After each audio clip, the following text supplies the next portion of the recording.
சர்வ சித்தி விநாயகனே சரணம்.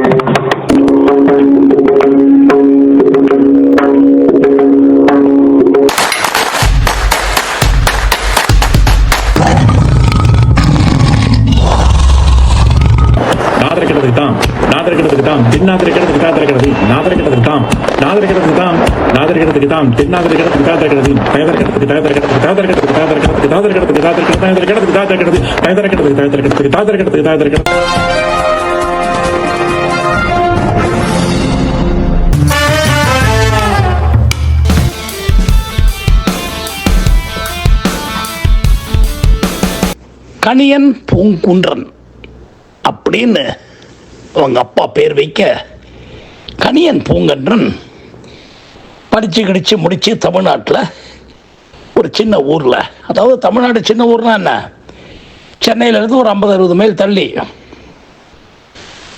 ஓரளவுக்கு டிகிரி எல்லாம் வாங்கி ஒரு கம்பெனியில் வேலைக்கு சேர்ந்து கல்யாணமும் பண்ணிக்கிட்டு யாரை, மீனா அப்படிங்கிற பெண்ணை, ஊருக்கெல்லாம் பூச்சி விட்டு மீனா உன் உள்ளத்தில் இருப்பது நானா அப்படின்லாம் அவகிட்ட பேசி ஈசி அவளை மயக்கிட்டான். மீனாவுக்கு அவனை பிடிச்சி போச்சு. 2 பேரும் கல்யாணம் பண்ணிக்கிட்டாங்க. கணியன் பூங்குன்றன் நல்ல அருமையான பெயர்.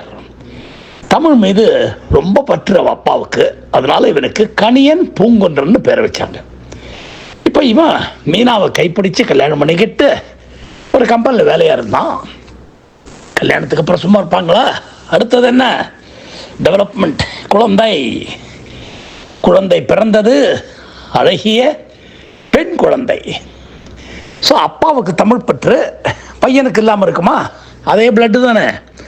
அதனால இவன் என்ன பண்ணா, பெண்ணுக்கு என்ன பேர் வைக்கலாம்னு யோசிக்கிற போது மனைவி ரொம்ப மாடர்ன் நேம்ஸா சொல்றாங்க. எப்போ?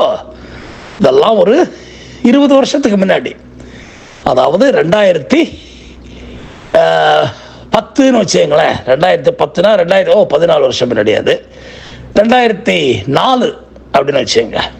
ஸோ 20 years ago இந்த பெண் பிறக்க அந்த குழந்தைக்கு லேட்டஸ்ட் நேம்ஸாக வைக்கணும்னு சொல்லிட்டு வைஃப் பிரியப்பட மீனா சொல்ல, இவன் ஆனா மாட்டேன், எங்கள் அப்பா மாதிரி நானும் தமிழ் பிரியன், அதனால காவியத்தில் உள்ள பேர் தான் வைக்கணும்னு சொல்லி அடம்பிடிச்சு கண்ணகி அப்படின்னு பேர் வச்சிட்டான்.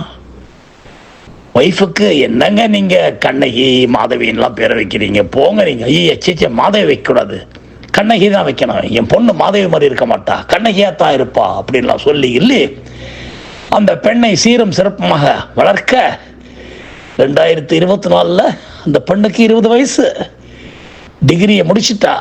பார்க்கறதுக்கும் ஓரளவுக்கு பளிச்சு. அவள் படிக்கிற காலேஜில் அவள் தான் ரொம்ப பிரபலம், அதாவது பாப்புலர் கேர்ள். அண்டு எந்த டிபேட்டாக இருந்தாலும் பெண் விடுதலையை பற்றி பேசி அமக்கலப்படுத்துவார். எல்லாருக்கும் கண்ணகி கண்ணகி அப்படின்னு ஒரே பெருமை. கூட நிறைய ஃப்ரெண்ட்ஸு, இந்த ஃப்ரெண்ட்ஸுங்கெல்லாம் கூட இருக்கிற பொண்ணுங்கள்லாம் நமக்கெல்லாம் விடுதலை வாங்கி கொடுக்க போகிறவ கண்ணகி தான். 2024 ஏற்கனவே பெண்களுக்கு நிறைய விடுதலை இருக்கு, இருந்தும் நம்ம கண்ணகி பெண் விடுதலைக்காக பாடுபடுவ ஊரில் சொல்ல, அவ கூட க்ளோஸாக இருக்கிற பஞ்ச பாண்டவிகள், அதாவது 4 பேர் ரொம்ப க்ளோஸ், பஞ்ச பாண்டவர்கள் மாதிரி இவங்க பஞ்ச பாண்டவிகள். ஏன்னா எல்லாருக்குமே அப்பா சாதாரண வேலைங்கிறதுனால பஞ்சம் ஆசைகள் மட்டும் நிறையா, அதனால பஞ்ச பாண்டவிகள் அப்படின்னு தான் இவங்களை எல்லாரும் கூப்பிடுவாங்க. எல்லாரும் சைக்கிள் தான், மோட்டார் சைக்கிளுக்கெல்லாம் வக்கு கிடையாது. அதனால சைக்கிளை வச்சுக்கிட்டு அங்கங்கே சுற்றுவாங்க, வைப்பாங்க, போவாங்க. அண்ட் இவங்கெல்லாம் மற்றவங்கெல்லாம் ஜீன்ஸ் எல்லாம் போட்டுக்கிட்டு அலையிற போது இவங்களுக்கு ஜீன்ஸ் எல்லாம் வாங்க முடியாது. அதனால ட்ரெடிஷ்னல் ட்ரெஸ்லேயே தான் போட்டு அலைவாங்க.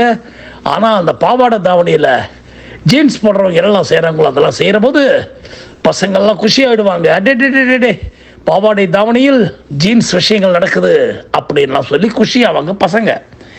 அப்படியாக கண்ணகி வளர்ந்து ஒரு டாம் பாய் ஆக, என்னது ஒரு கேர்ள் பாய் மாதிரி ஹாப்பியாக வளர்றா. மனசுக்குள்ள பலவிதமான எண்ணங்கள், கண்ணகிங்கிற பேர் மாற்றி வச்சுக்கலாங்கிற போது அப்பா எல்லாம் நோ, எனக்கு செய்கிற ஒரே நன்றி கடன் இந்த பெயரோட நீ கடைசி வரைக்கும் இருக்கிறது தான்.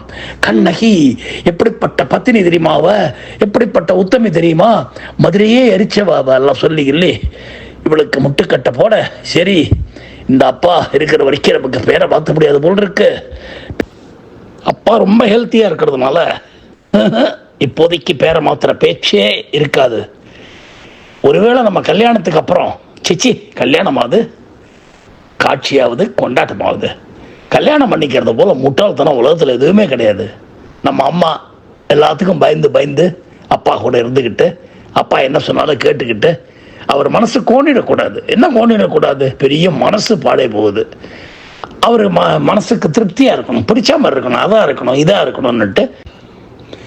ஆமாம், அப்பாவுக்கு மட்டும்தான் மனசு இருக்கா, அம்மாவுக்கு மனசு கிடையாதா? அம்மாவுக்குன்னு ஒரு மனசு இருக்கே, அம்மாவும் ஒரு மனுஷி தானே. எல்லா ஹியூமன் பீயிங்ஸுக்கும் மனசு இருக்கு.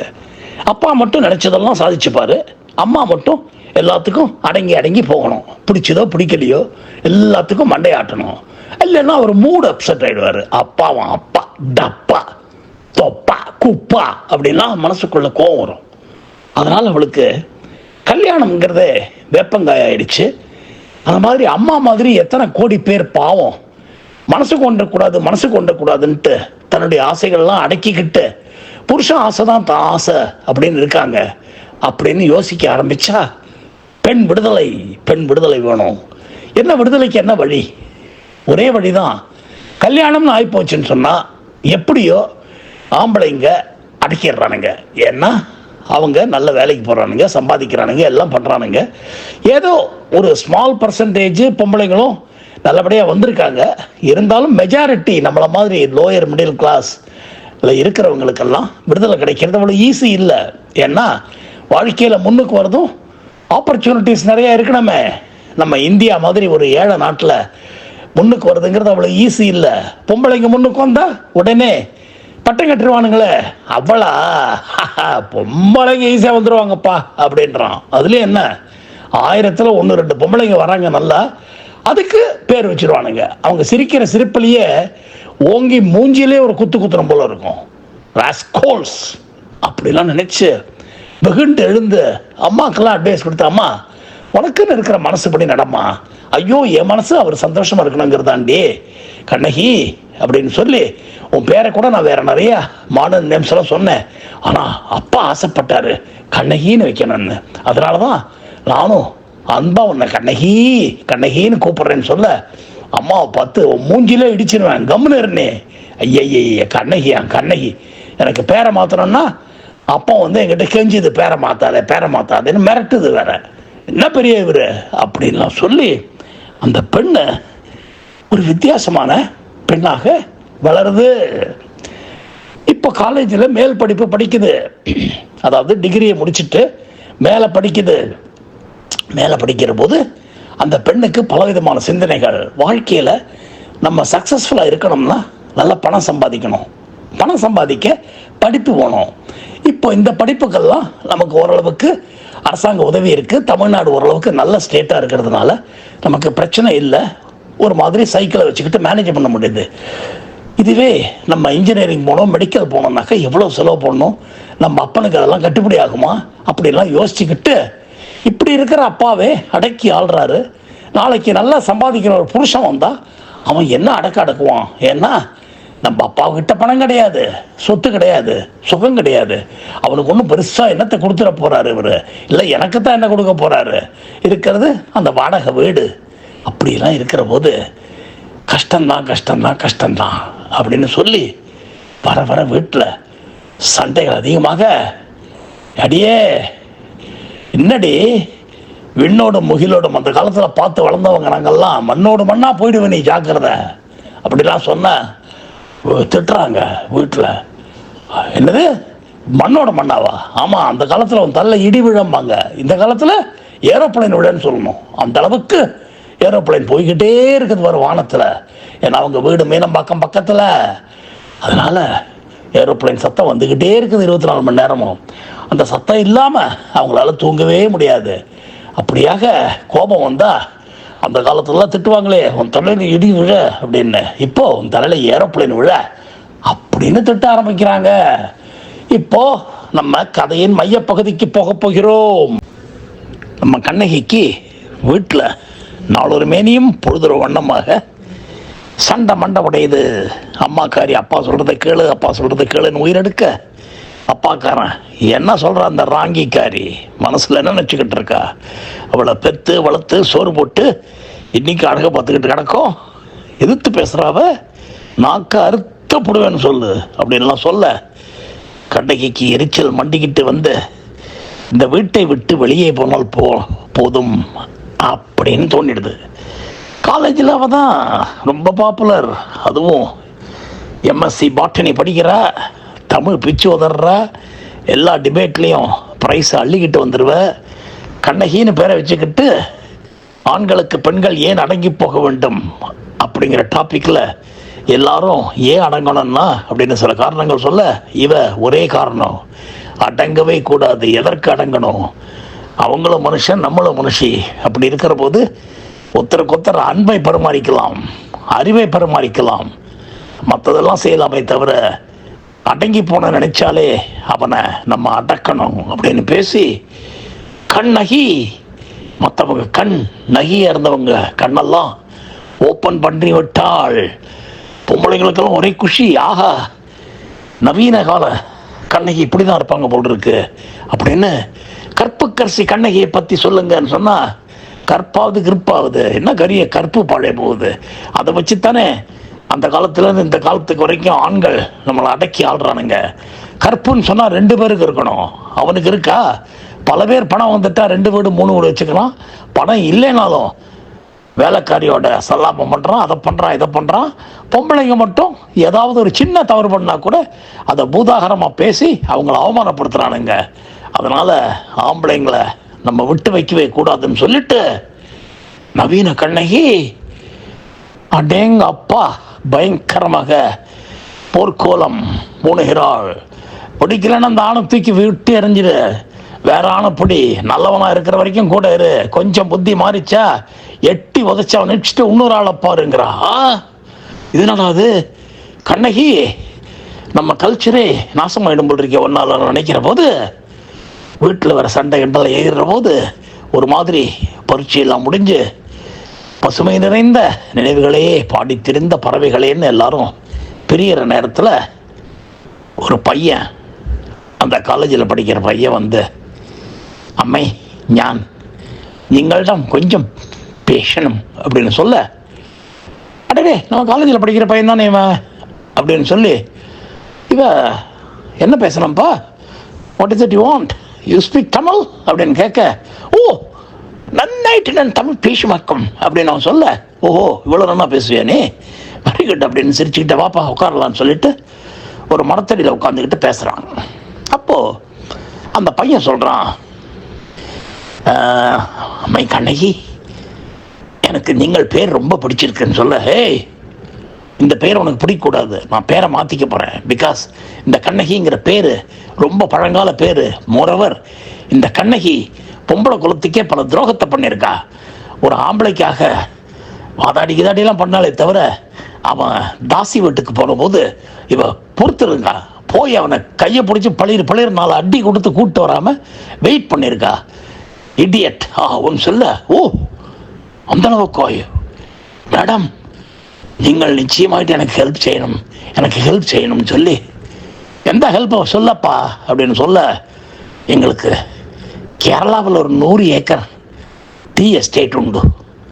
அந்த டீ எஸ்டேட்டில் நீங்கள் வந்து பணிபுரியணும். என்னது பணிபுரியணுமா? ஆமாம், எம்எஸ்சி போட்டனி படிச்சுட்டுண்டோ. போட்டனியில் உங்களுக்கு தாவரத்தை பற்றிலாம் தெரியுமல்ல, அதனால் டீயை பற்றியும் தெரிஞ்சிருக்குமே. அதனால் எங்கள் டீ எஸ்டேட்டில் வந்து வேலை செய்யுங்க. அதில் முக்கியமாக நான் உங்களை பொறுக்கிறதுக்கு காரணம் என்னது, பொறுக்கியாண்ணா? இல்லை, நான் உங்களை பொறுக்கிறதுக்கு காரணம், எனக்கு 2 சிஸ்டர்ஸ் உண்டு. அந்த சிஸ்டர்ஸை ஒரே ஆள் கல்யாணம் கழிச்சு பயங்கரமாயிட்டு கொடுமைப்படுத்துறாட்டு 2 பேரும் கண்ணீரும் கம்பளையுமாயிட்டு உண்டு. நீங்கள் தான் அவங்களை மீட்டெடுத்து வாழ்வு கொடுக்கணும் கேட்டோம். அதாவது அவங்களை எப்படியாவது தைரியம் கொடுத்து பிரிக்கணும். அவன் ஒரு கள்ள பயலாக்கம், முரட்டு ராஸ்கல், கொலகொடி செய்வான். அதனால உங்களை மாதிரி ஒரு தைரியசாலி அவனை ஹேண்டில் பண்ணணும்னு சொல்ல, ஆஹா வேலைக்கு வேலை, அதே நேரத்தில் ஒரு ப்ராப்ளத்தை தீர்க்கிறோம், 2 பெண்களுக்கு வாழ்க்கையை கொடுக்குறோன்ட்டு எஸ் ஐ எம் ரெடி அப்படின்னு இதை சொல்ல, வீட்லேயும் பிரச்சனை எல்லாம் இருக்கேன்னு சொல்லிட்டு நான் போகிறேன் கேரளாவுக்கு, மேனேஜர் வேலை கிடச்சிருக்கு, ஒரு 2 வருஷம் எக்ஸ்பீரியன்ஸ் கெயின் பண்ணிட்டு வந்தால் இன்னும் நல்ல வேலைகள்லாம் கிடைக்கும் நல்லபடியாக சொல்லி பார்க்குறேன். கேரளாவுக்கு எதுக்கு போனோம், இங்கேயே இருக்கே, எவ்வளோ வேலைகள் இங்கே கிடைக்கும், அங்கே கிடைக்கும், எங்கே கிடைக்கும் அப்படின்னு சொல்ல வேலையில்லா திண்டாட்டம் 10% 12% இருந்துட்டு இருக்கு.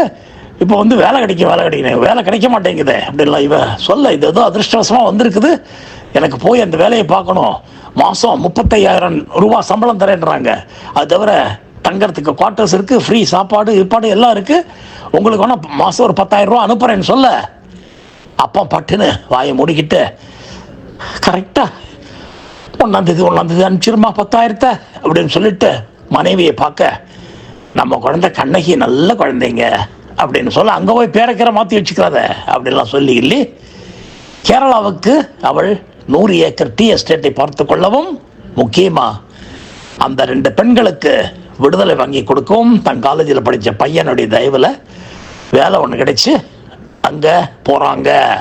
அடுத்த பகுதிக்கு போகிறோம்.